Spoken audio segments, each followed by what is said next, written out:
నమస్తే అండి, welcome to money foods. ఎలా ఉన్నారు అందరూ? మై ఫ్యామిలీ, మై ఫ్రెండ్స్ అందరూ బాగున్నారండి. దేవుడి దయ వల్ల నేను బాగున్నానండి. ఇప్పుడు నేను చేయబోయే రెసిపీ చికెన్ విత్ చీజ్ అండి. Chicken with cheese bread sandwich అనమాట.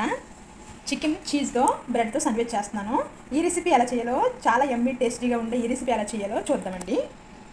ఇదిగోండి బోన్లెస్ చికెను ఉడకబెట్టుకున్నానండి. కొంచెం సాల్ట్ వేసుకుని ఉడకబెట్టుకున్నానండి, బోన్స్ లేకుండా. కొంచెం ఇదిగోండి ఒక మీడియం సైజు ఉల్లిపాయ చిన్న చిన్న ముక్కలు కట్ చేసుకున్నాను.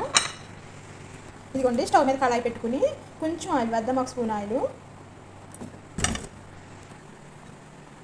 ఆనియన్ వేసేసుకుందామండి. ఉల్లిపాయలు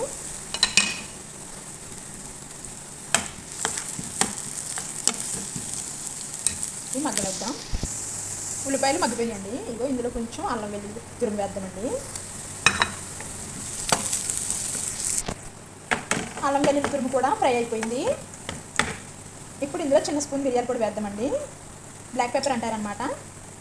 కొంచెం ఒక చిన్న స్పూన్ ధనియాల పొడి, ఒక కొంచెం పసుపండి. ఇందులో కొంచెం కర్రీ పౌడర్ వేద్దామండి. కొంచెం మ్యాజీ అంటే ఇక్కడ ఉంటాయి చికెన్ స్టాక్లు అనమాట. ఆప్షనల్ అండి, వేసుకోకపోయినా పర్వాలేదు, అది మీ ఇష్టం అనమాట. ఇదిగో చికెన్ అయితే వేసేస్తున్నాను. చిన్న చిన్న పీసెస్ కింద ఉడకబెట్టుకుని సాల్ట్ వేసుకుని ఉడకబెట్టుకుని చిన్న చిన్న పీసెస్ కింద చేసుకున్నాను అనమాట. ఇలా కొంచెం ఫ్రై అయిన తర్వాత ఇందులో కొంచెం కొత్తిమీర కట్ చేసుకుని కొంచెం క్యారెట్ తురుము వేద్దామండి. శుభ్రంగా కలుపుకుని బాగా కలుపుకుని ఒక 5 నిమిషాలు మగ్గనిచ్చి స్టవ్ కట్టేసుకుందామండి.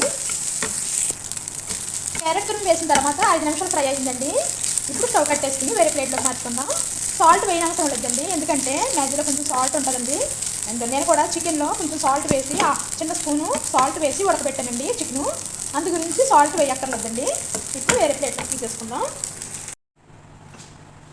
ఈ విధంగా ప్రిపేర్ చేసుకున్న చికెన్లో ఇదిగోండి కుక్ చీజ్ అంటారనమాట. ఇది ఒక 2 స్పూన్లు వేసుకుందాం.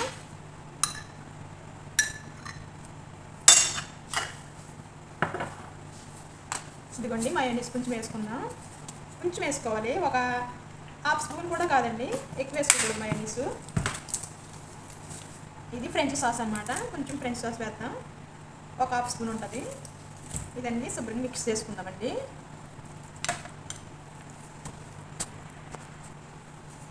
ఇప్పుడు బ్రెడ్ ఈ విధంగా కట్ చేసుకుందామండి. కొంచెం ఇందులో కొంచెం ప్లేస్ చేసుకోవాలన్నమాట చికెన్ పెట్టుకోవడానికి. కొంచెం బ్రెడ్ ఇలా తీసేయాలండి.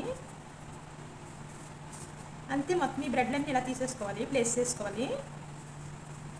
కొంచెం స్పేస్ ఇలా చేసుకుంటే చికెన్ పెట్టుకోవడానికి, చీజ్ పెట్టుకోవడానికి అవుతుంది. చూసారండి, ఈ విధంగా స్పేస్ చేసుకున్న తర్వాత ముందుగా ప్రిపేర్ చేసి పెట్టుకున్న చికెను, చీజ్ సాసు అన్నీ వేసి ప్రిపేర్ పెట్టుకున్న చికెను ఇందులో ఫిల్ చేసుకుందామండి. ఈ విధంగా ఫిల్ చేసుకుందాం.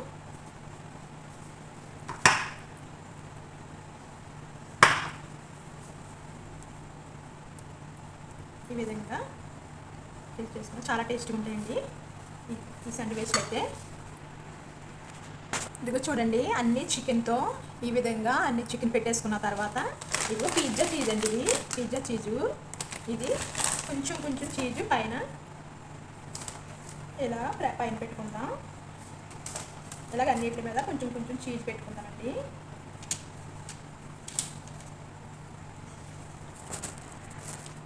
చూసారండి, ఈ విధంగా అన్నీ ప్రిపేర్ చేసుకున్న తర్వాత ఇప్పుడు ఓవెన్లో పెట్టుకుందాం. పెట్టుకుందామండి. ఓన్లీ కిందే ఆన్ చేసుకోవాలి. ఫస్ట్ కింద ఆన్ చేసుకుందాం. తర్వాత 5 మినిట్స్లో అయిపోతాయండి, తొందరగా అయిపోతాయి అనమాట. 5 మినిట్స్లో అయిపోతాయి. కింద కొంచెం కలర్ వచ్చిన తర్వాత పైన ఆన్ చేసుకుందామండి. చూద్దామండి, రెడ్ వచ్చేసినాయండి. ఈ విధంగా వస్తే సరిపోతుంది. ఇప్పుడు పైన ఆన్ చేద్దాం. ఇప్పుడు పైన పెట్టుకున్నానండి, పైన ఆన్ చేశాను. ఇప్పుడు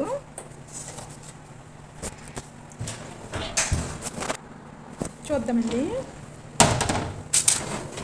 రెడీ అయిపోయినాయండి. కట్ చేసుకుందాం ఓవెను. చూసారండి, మరీ ఎక్కువగా రెడ్ రానివ్వకూడదు, ఈ విధంగా వస్తే సరిపోతుంది. ఈ విధంగా చేసుకున్న శాండ్విచ్లు వేరే ప్లేట్లోకి మార్చుకుందామండి. Wow, yummy chicken with sandwich. Chicken cheese with bread bread sandwich ready అయిపోయినాయండి. Chicken with cheese bread sandwich, పొడవు బ్రెడ్ అనమాట. ఇది చాలా యమ్మీగా టేస్టీగా ఉంటాయండి. గల్ఫ్ కంట్రీలో ఉన్న వాళ్ళు మీ మేడంకి చేసి పెట్టేయండి.